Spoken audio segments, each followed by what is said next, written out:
When I got my first paycheck, it was around that time where the results were being announced. I think it shifted something in me when they said that msita kosi yangu education, because what is education? Ini bachelor, because I think naturally I'm just soft, or naturally women are just soft people.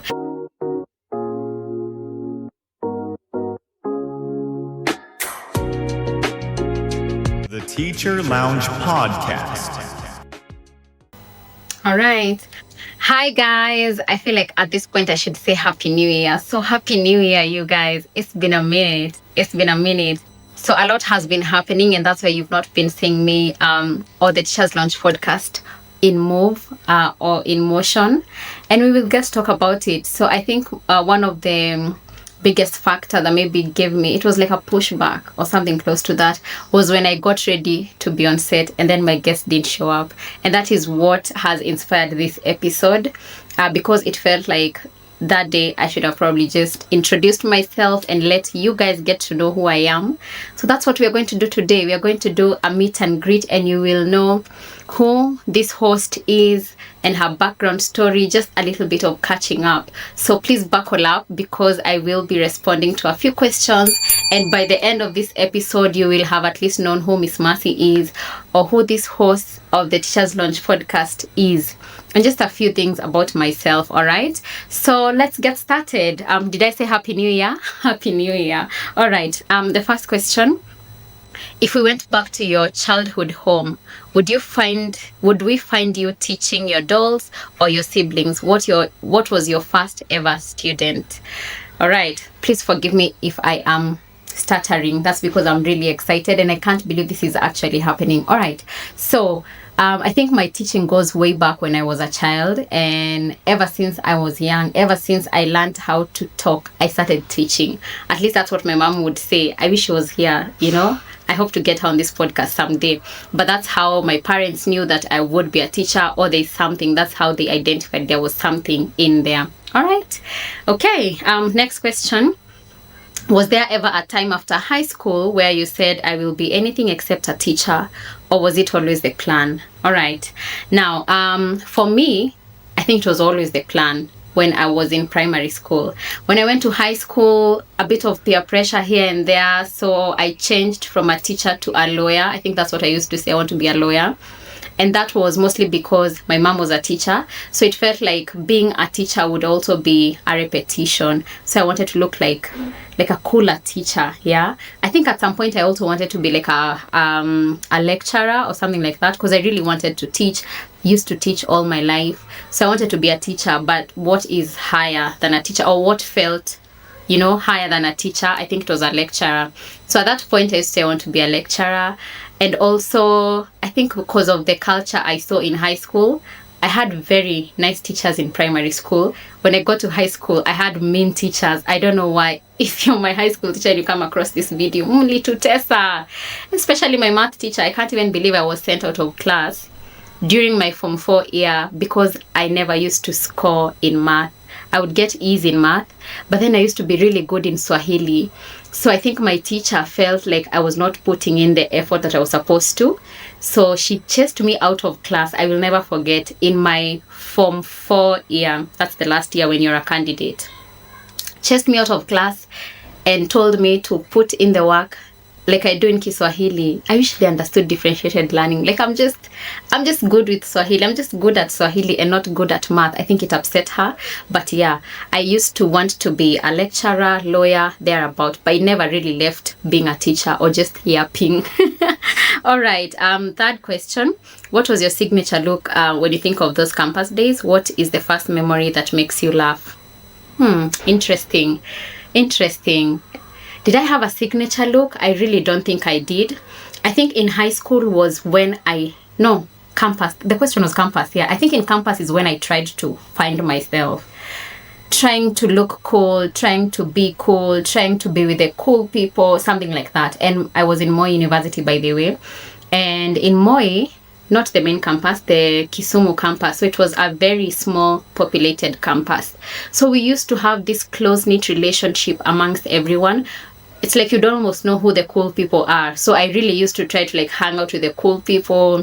I used to really try. I don't know if I was like really trying hard, or sometimes it would just like come naturally.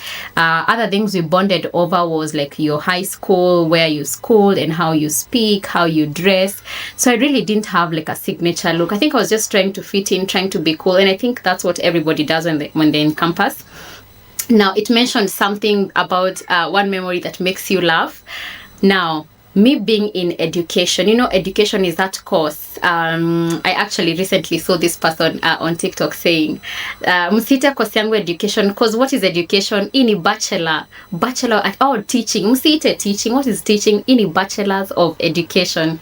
So what happens, there's this stereotype of that anyone who's doing education or anyone who's in campus in that education class ni mshamba, Do you guys know who mshamba is? I think my audience knows. Maybe the younger generation wouldn't know. So mshamba is basically somebody who is not cool. Now, when we used to go to that education class, it felt like we were not fitting in because we were not dressing or looking like ideally how a teacher is supposed to look. Teachers were really stereotyped to be these people who are not cool. They just dress anyhow. They literally don't know what's going on. Like the confused people in campus, those were the people who are doing education. It's really sad, but that's the reality. So me and 3 of my friends used to feel a bit lost because I think we were like maybe the cool people. I mean, yeah, so we used to kind of look lost, and people really would brand us, and I think they would even think that we wouldn't know anything in the exam because we look like we are like too cool to study or stuff like that. Again, stereotypes, yeah? And that was all really false. I think that is one experience where I was like, these people are treating you differently just because you dress in a certain type of way or you speak in a certain type of way, and you don't look like you would want to be a teacher. I think I shocked some up to today because we were like, hey, Mercy, really, you really wanted to be a teacher? Yeah. All right. I hope I answered that question correctly. Next question. Okay. Oh, I like this one. Do you remember your very first job or side hustle after campus? What did you buy with that first salary? And was it a total waste of money? Hey, I love that question. Now, my very first job. So immediately after campus, was it after campus? No, my very first job was after high school, before I went to campus. That was my very first job. I'll tell you about the jobs after campus. Now, after high school, I went back home and I was teaching in a primary school in my local area. I think everybody did that after high school. So while I was teaching there, I used to get a salary of 4,000 Kenyan shillings. Can you imagine? 4,000, like 4K. Now, this is the most interesting part. What did I do with this money? My first paycheck. I think after the first paycheck, around there ndio results zilikuwa zinatoka. And during that time while I was in high school, I went to Bishop Gatimo Gandu.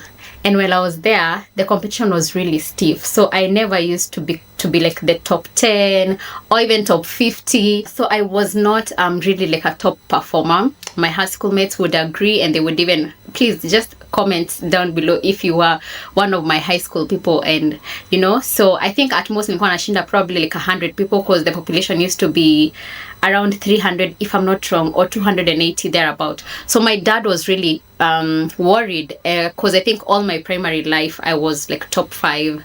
So he thought I wouldn't score. So what he did was tell me that I could not get myself earrings unless I performed. So do you know what I did? When I got my first paycheck, it was around that time where the results were being announced. Immediately the results were announced, my first stop, can you guess where my first stop was? The salon. And I told the salonist to just do the shooting, and I got my set of ear holes and my earrings then. So I think that was the first thing I spent my money on. I don't regret, because this is something I really wanted, and my dad denied me just because he didn't think I would pass. But I surprised him, and yeah, so I think that's it. What else did I get with that first paycheck? My hometown is very cold, so I think something else I got with that first paycheck was a set of jackets or jumpers. Really, yeah. Then I think the rest of the money I was trying to like show my mom the way I can take care of them. I think I sent my mom something, I sent my dad something from the 4,000. Yeah. So yeah. All right. Next question. We all have that season of sending out endless CVs.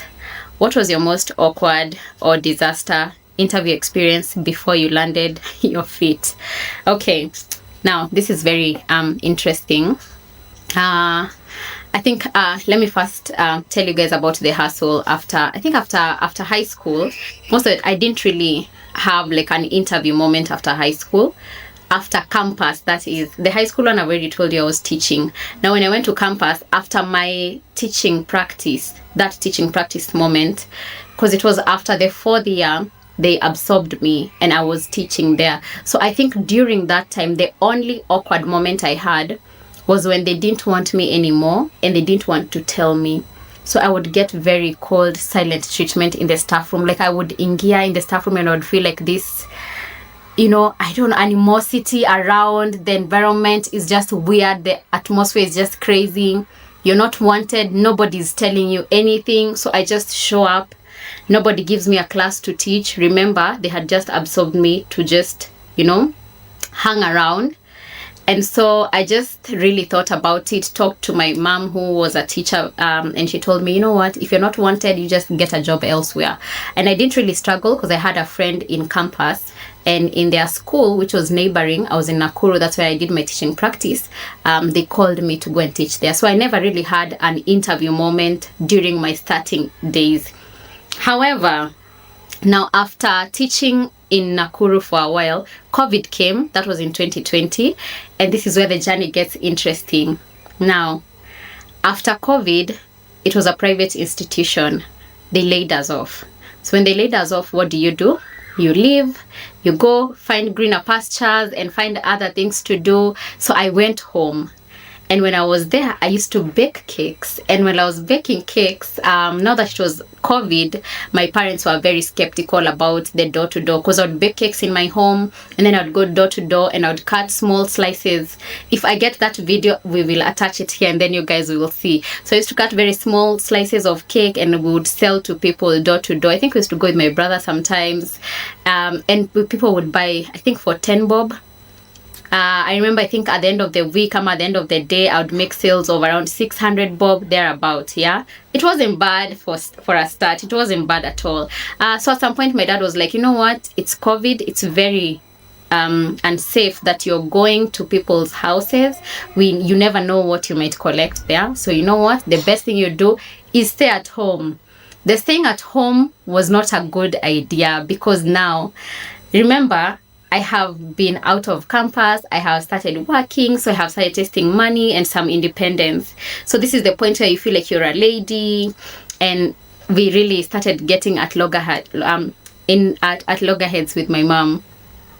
So after cooking or just when you're free, I would sit back and just watch, which is something African parents don't like. They want to see you on the move, which I think is not a very positive thing because now as an adult, I don't even want to sit in my own house. I just want to be on the move. And every time I'm resting, I actually feel guilty. This is something I will unlearn.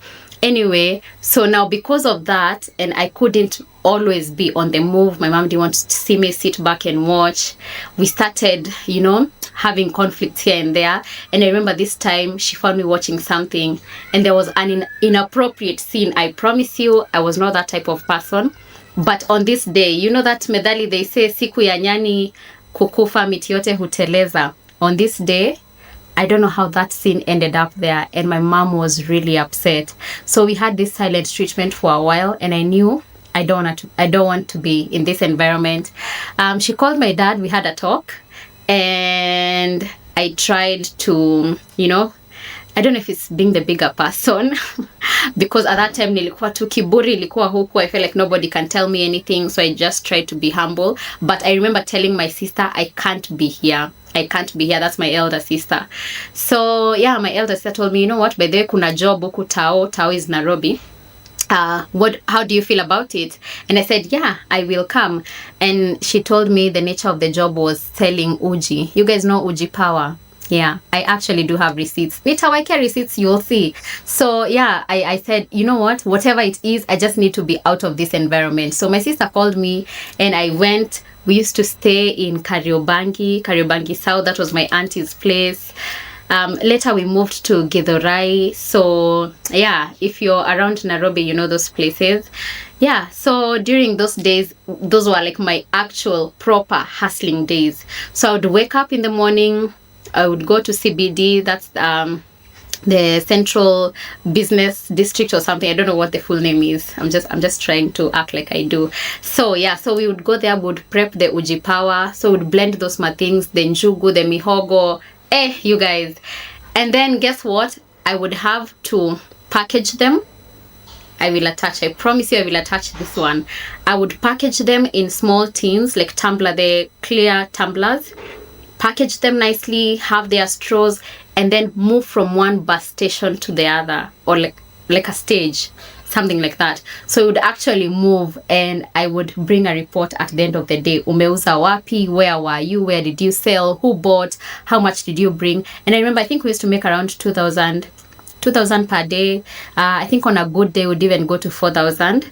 Yeah, that's when now people are really receptive, or people are like placing orders. Ule msichana wa uji akuje. I used to be that msichana wa uji.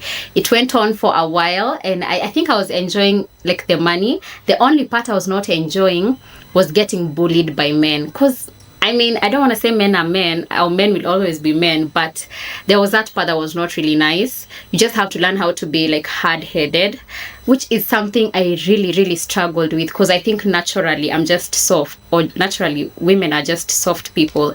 So that was one moment that I really, or just one part of that hustling day that I didn't really like, the kusumbuliwa, just nagging people. And you see around bus stations, most of the people there are men.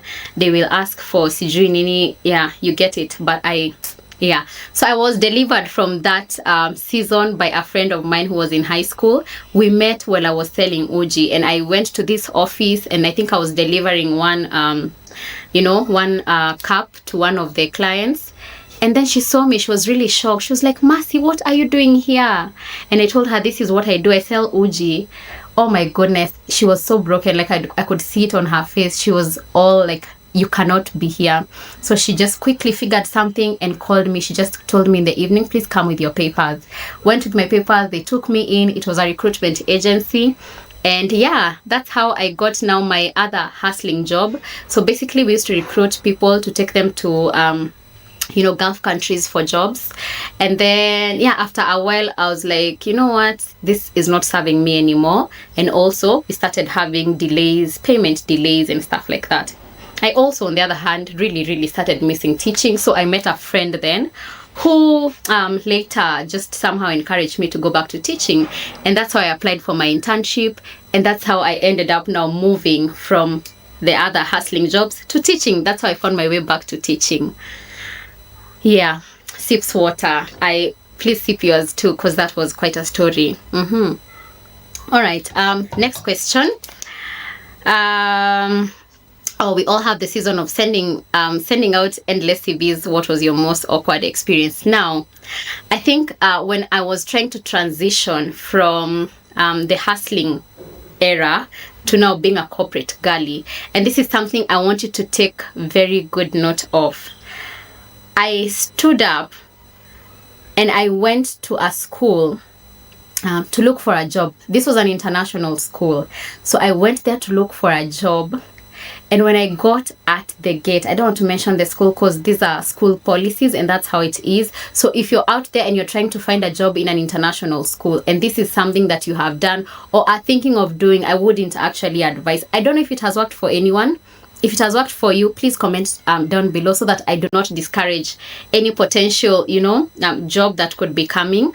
But I went with my papers to a school and the farthest I could go was the gate. I couldn't even see the compound, the school's compound. I was at the gate and I remember the soldier or the watchman who was there just stopped me and asked me, do you have an appointment? And I tried to say, oh no, I just want to drop my papers, yada yada. And he said, leave your papers with me. I will take them to the necessary office. Which I think is something they are used to telling people, and they probably don't even go past the gate. I think they just trash the papers because you know what? Nobody is attending to you. Nobody wants to come and start receiving papers from who and who they don't even know.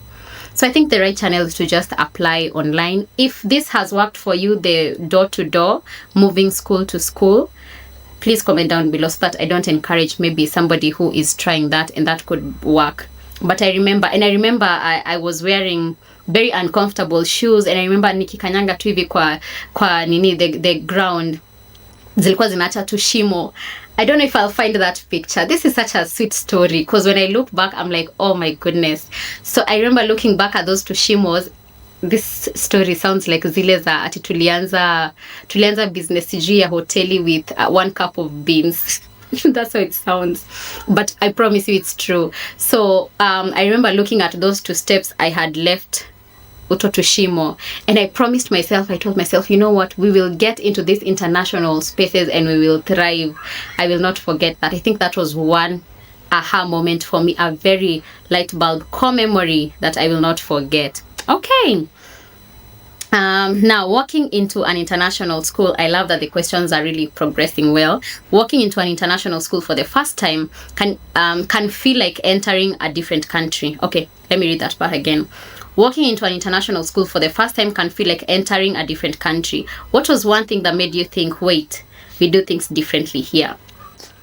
Naikumbuka kama jana, the first day I stepped my feet in an international space. So of course there was the internship when I went there to do my internship, and I remember when I did my internship, the person who interviewed me was very eloquent, very just confident, you know, everything you'd want to be but you're not. And I remember telling myself, hapa hatutoboi. I think the other moment where I had challenges was the first day now I got in and I was taken to a class. Now this was the interview moment, the one I've told you about. But on the arrival day where now you're introduced to a class, I remember being taken to this class, and for one reason or another their teacher was not there on that day. So they thought I was coming to replace their teacher. And you know how kids get attached to their teachers. This was a grade 4 class. So when I got in, everybody was looking at me like, who is she? So I remember first getting in, I was expecting everybody to be standing. You know how we have been raised, or how we have seen things happening in our local schools. So I got in, everybody's seated minding their own business. People are not even realizing you're here. And then I'm very tiny. So you can imagine now, about 5 years ago, how tiny I was. So I remember just feeling lost. Nobody cares, nobody pays attention, nobody notices you're here. So I remember just standing there looking, and then the person who brought me to the class asked the class, said hi, and told them. So they called the class to attention and told them that they will be having a new teacher. And I remember the first girl who raised her hand, she was so confident. She was just looking at me and she was like, okay, so let's back nini kidogo. So after she introduced me, she told me to say hi. So I said hi and I told them, hi, I'll be your teacher, yada yada yada.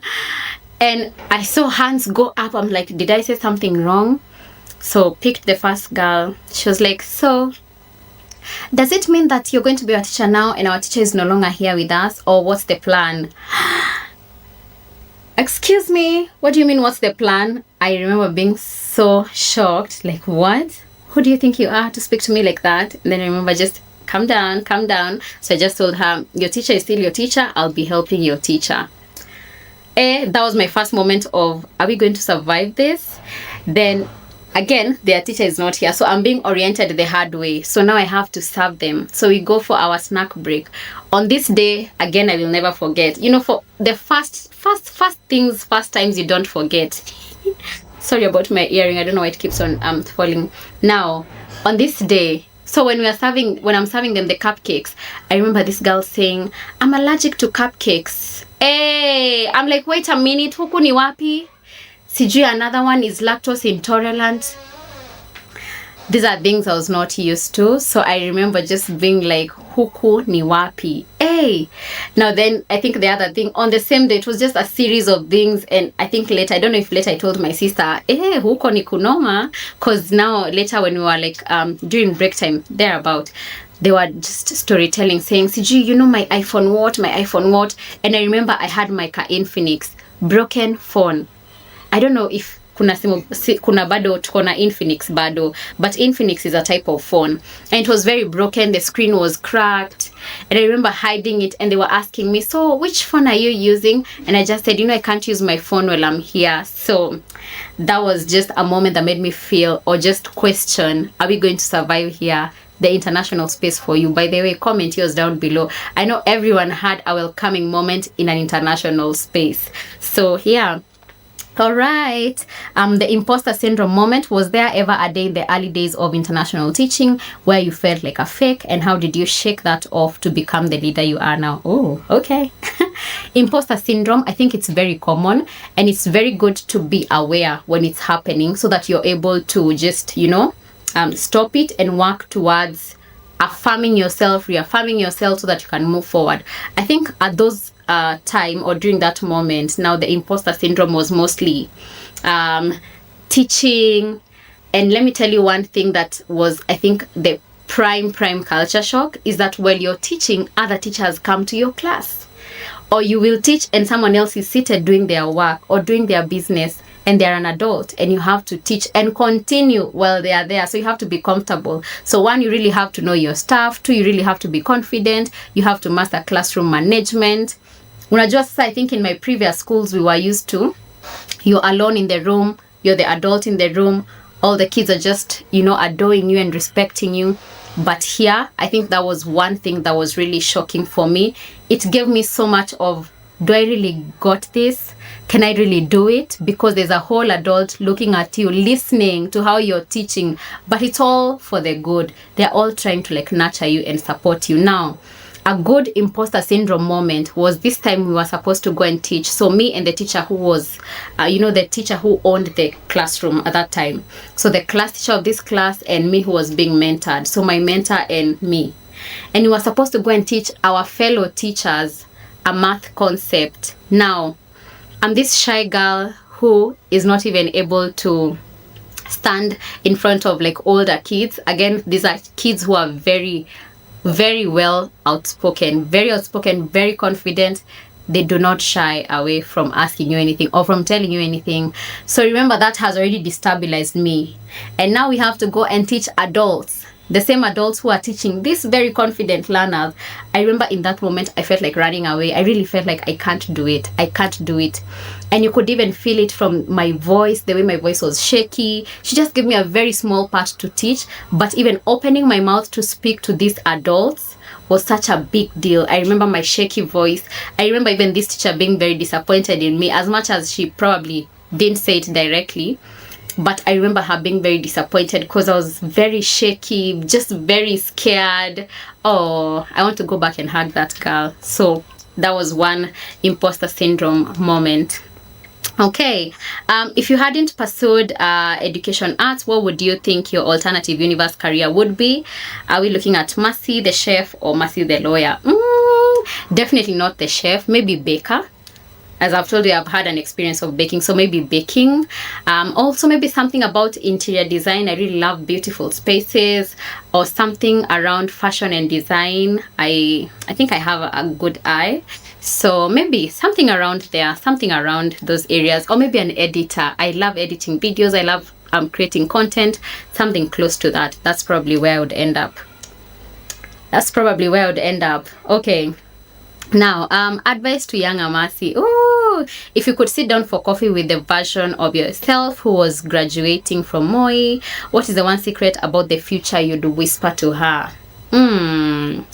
What would I tell her? Honestly, what would I tell her? So I think the advice I would give my younger self will be keep going, regardless of the situation. Just keep going. Keep going. You don't feel like doing it, just push a little harder. Keep going. You will face rejection. People will talk about you. Keep going. You will have days where you don't want to do stuff.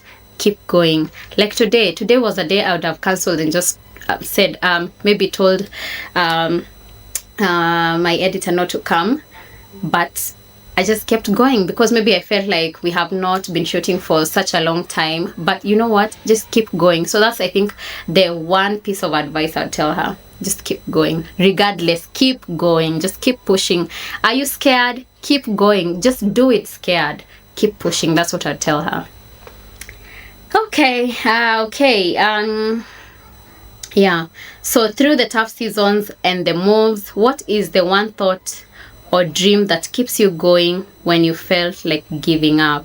One thing that has kept me going, honestly, and I think when I realized that, it was such a mind shift. So my mind really shifted. I think is the fact that whatever I'm doing in life and just me being in this life is not just about me.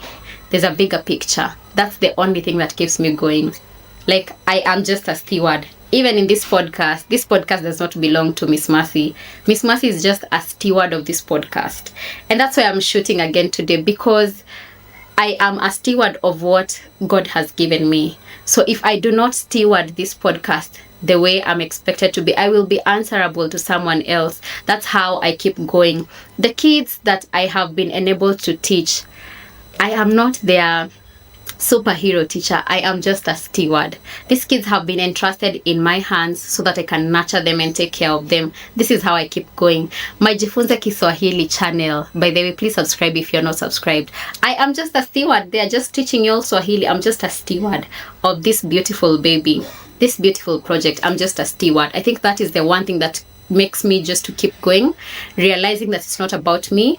I am just a steward and there's a bigger picture. Yep. Okay. You graduated from a university with your degree. What did you think your first year of working would look like? And what was the hilarious or humble reality? Well, I don't know if I really had expectations. Oh, yeah, I did. I think I thought that after my internship or my teaching practice, I would really gel with the other teachers and just get absorbed into the system very softly or easily, but that was not the case. I faced so much rejection. I faced so much. I can't even believe I underwent all of that, especially in the staff room. Let me tell you something, you guys. If I ever start my own school, one thing I am not going to have in my school is a staff room. I have so much peace in the institution I am in now, and I think one of the factors is because we do not have a staff room. So you don't even get to know what people are saying about you unless you really, really want to know. You know that thing they say that whatever, if you don't know something, it doesn't hurt you. What you don't know can't hurt you. I think it's more of that. So you don't even care. You actually don't even care about other people's business. Not to mean that you are not empathetic or you're not aware when people are going through stuff, but you don't care about people's personal things, you know? So I think that is one thing that really shocked me when I got into that space. Because also I think the way I've been brought up, I'm just thinking that everybody's like me. So we're just going to be there just doing our work, yada, yada, yada. Shock on me when I get there and everybody's against me. I'm like, what did I do? What did I do? Naomba nijitoe kidogo, you know? But yeah, I think over time I have learned how to be, you know, just a little bit hard-headed, the positive one for surviving. But one thing I'm grateful for, I think, in my institution currently is that now that there's no staff room or something like that, unless you really, really want to follow and know what people are saying, it's the least of your worries. So you don't even realize some of these things. It's just you and your kids. So it's just you trying to make your classroom better, trying to make your kids learn better, trying to learn your students. That has been a game changer. So I think that was the only part that shocked me.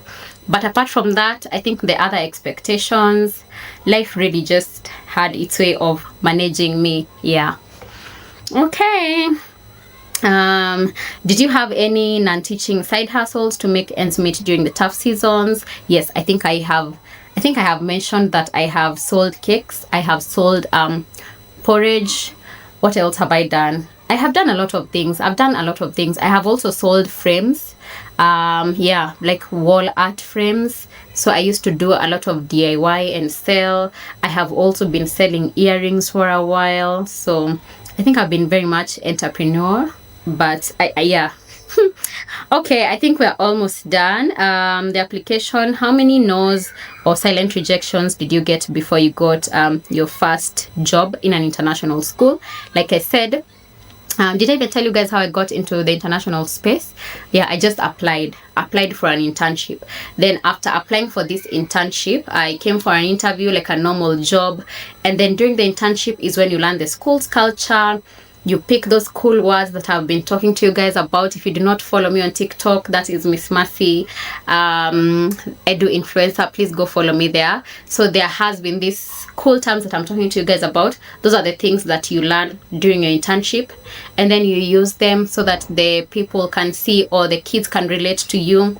That way they see that you have learned the culture, you know the culture, and it becomes easier for you to be absorbed because you can gel with the kids. So during my internship, I think I did my internship for about 3 weeks, 2-3 weeks there. Then there was an opening, so I applied for a job, and I remember going for this first interview. That was such a wholesome experience, because also very scary, because during the interview, it was an assistant teacher position. So we had ladies who are very like old, like my mom's age. And I remember getting into that room and seeing them, and immediately I knew I'm not getting this job. I was just like, you know what? Yeah, imeenda. So I remember one of the ladies was doing a lesson, an English lesson, and she was asking, Siji, ati, where is the nanny hiding? And I remember she quickly signaled me to go under the table. And because I didn't want to let her down, she was teaching and the panel was there. I just quickly went under the table. And I remember being under the table thinking, oh my goodness, haki wananitumia vibaya. And then I knew I wouldn't get the job. Of course, her lesson was exemplar, and I also think that maybe they didn't want an assistant job position now that they were already looking like they were progressed in their career. So yeah, so I got the job as an assistant teacher, and then yeah, grew to a homeroom teacher, that is a classroom teacher. And I think it's been amazing. So yeah, I also shifted to Cambridge. So yeah, I think the growth has been very, some parts have been a bit tough trying to just balance and understand everything, but it's very important, and also I think very helpful for me growing as a person, looking back and seeing how far I've come. Honestly, it's really beautiful. Okay. Now, during your tough seasons, during your tough seasons, how did you keep from comparing your slow start to other people's fast highlights on social media? Honestly, I have not been a very social media person, or just like consuming. I've been on the creating side. So I've just been struggling through trying to create content. So I wouldn't say social media has really affected me. Yeah. Okay. Who was the first person in your professional life who looked at you during your hustling season and told you that you were destined for something global? Oh, that's such a beautiful question. I think one of my colleagues, they probably don't know it yet. I think I should tell them. They don't even know. So there's this place in the school then that was called a kitchenette. So this is where you just come wash cups and do stuff like that. I was either an intern or an assistant teacher. And one of my colleagues just came. They were washing their cup and they told me, Mercy, you're a star. I'll never forget. I'll tell them. I'll tell them. And when I think it shifted something in me when they said that, and I really, really wanted to view myself in their lens to just see who this star is. Yeah. And I think the other one was my employer then. Oh, who really, really believed in me, really mentored me. And the fact that they took me up like their child gave me so much confidence. And I was like, this is how they see me. I want to see myself like that. So that really also shifted my mindset and just made me believe that I am made for more. Remember? Yes. Okay. What was the first luxury item you bought for yourself once you finally landed a stable role in the international sector? Very interesting. Luxury item. Well, I have not been big on purchases. And is a car a luxury item? I think that was one of my biggest purchases, like big girl purchase, honestly. I remember when I bought it, the way my parents were very proud of me. Oh, I also recently bought a car.